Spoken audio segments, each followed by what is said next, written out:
coolers ka muna. Okay ba?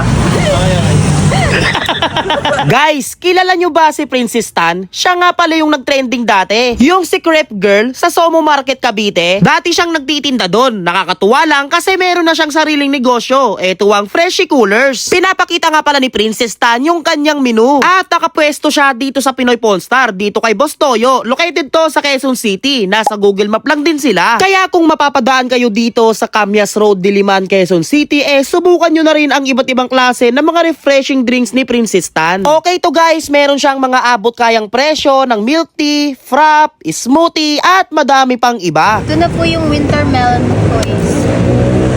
Oh, yan o. Tama na. Kanina pa yan eh. Okay na, okay na. Ay, yung pamaypay po. Ay, sorry. Yung pumaypay. Hindi, okay na ako, okay na ako. Okay na, okay na. Oy, huwag mo na kunin. Salamat ha, salamat ha. Okay na, okay na. Okay. Ano ba kailangan mo? Oh, wala na po, wala na. Okay na. Uminom ka na. Oh, titignan ko na. At kung may panulak, syempre may pambara. Meron din siyang chicken poppers at chicken nuggets dito. Guys, nandito nga pala ako kay Boss Toyo dito sa museum. Si Boss Toyo, yan o. Yan. Bali, pinuntahan ko nga pala itong negosyo ni Princess Tan. Uy. Kasi guys, mura lang din yung mga drinks niya. Tulad dito milk tea nila na 88 pesos, winter melon. Tapos meron din siya ditong chicken poppers, nuggets at fries. Uy. Ayan o. Sa mga naghahanap dyan ng snacks, dito kayo pumunta sa may Freshie Coolers. Tikman natin ito man. Itong kanyang winter melon milk tea. 88 pesos lang yun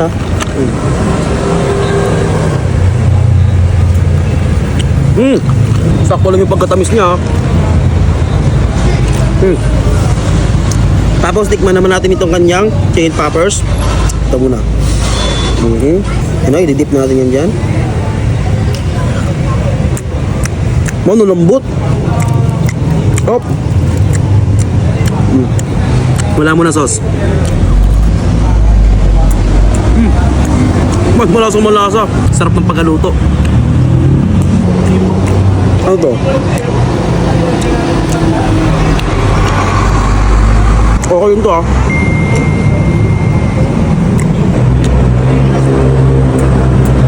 Ito guys, manamis-namis nuggets.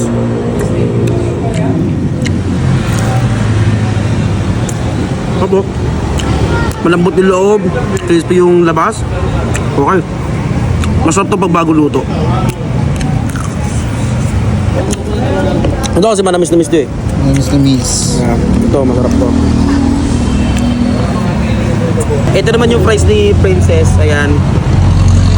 Tikman natin man. Walang hangin.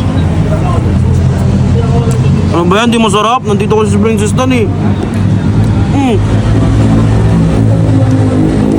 Masarap na pala. Man, ang kapal ng fries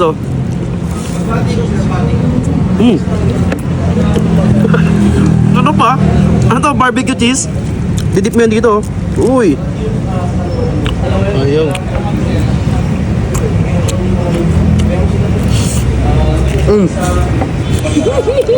Ano yun? Ma'am, mas sumasarap ang pagkain kapag may Kasubo. Kasubo. ang sarap. Hindi tama na. Bubulunan na ako. Sabi na busog ako na. Grabe, nakaka-refreshing tong kanyang drinks Dito na kayo sa may Freshie Coolers. At kung rice meal naman ang hanap nyo at mahilig kayo sa chow fan, meron din sila niyan dito. Ito nga pala yung Pinoy Food Star. Meron nga pala siyang pork chow fan at beef chow pan. Ito nga pala ang kanyang menu. Boss, ito na po yung order nyo na tatlong ulam na may skinless Hungarian tapa with egg po. Ito naman po yung isang in-order nyo na pork chop, tocino, egg, tsaka Hungarian po na combo meal. Ito naman po yung pangatlo yung in-order boss na Hungarian, pork chop, egg, tapa, skinless tocino po. Kaya kung mahilig ka sa mga ganitong klase ng food trip, pumunta na kayo dito sa Pinoy Pawn Star. Umorder nga pa rin pala ako ng beef chow pan man. Halos katabi lang ng store ni Princess. Ay, food stall. Doon ako umorder sa may Pinoy Food Star. Yun o. Ito nga pala yung kanilang combo meal, no? Bali may 4 siyang ulam, May tocino, pork chop, Hungarian at itlog. Yun o. Tapos yung kanin niya, beef chow pan. Magkano nga ba to, tol? Starting 350 pesos. Start at 350 pesos, di ba? Combo meal na yun. Pero meron dyan na ibang menu. Yung isa lang yung ulam. Mas afford at mas abot ka. Yes, mga 100 plus yun. Tikman natin to, tol. Ang galing din doon. Ang magaling. Oo nga. Si Lou. Hmm. Wala pa ba? Hindi pa ba nila? Bawal nila ba yun? Bawal nila. Sino? Laptop, kung gusto nyo talaga akong mabinyagan. Sarap. Hirap niya yung parihan ko.